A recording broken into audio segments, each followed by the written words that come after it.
Harian Sumatera Express menggelar tryout SBMPTN Akbar di gedung PSCC Palembang.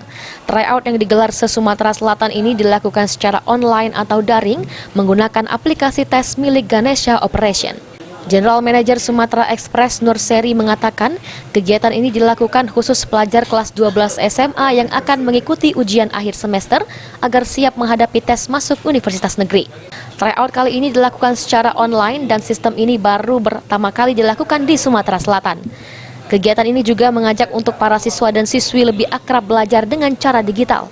Tryout diikuti 53 SMA sederajat baik negeri maupun swasta dan ada 5.000 siswa di dalamnya.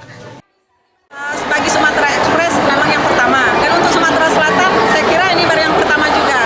Jadi ini bentuk kontribusi SUMEK di era digital sekarang. Jadi walaupun kita cetak, kita ingin mengajarkan kepada teman-teman yang SMA yang memang sudah terbiasa dengan online, sistem online, dengan menghadapi ikut tryout online, kita berharap mereka menjadi terbiasa.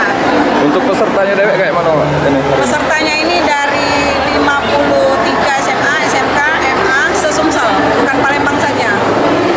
Terus totalnya di atas 5.000. Kegiatan ini menggunakan aplikasi yang harus diunduh oleh peserta tryout dan pada awalnya terkendala karena sinyal yang terlalu banyak terbagi saat melakukan download bersama. Setelah itu peserta lancar saat mengerjakan soal yang ada. Mardiansyah, PAL TV.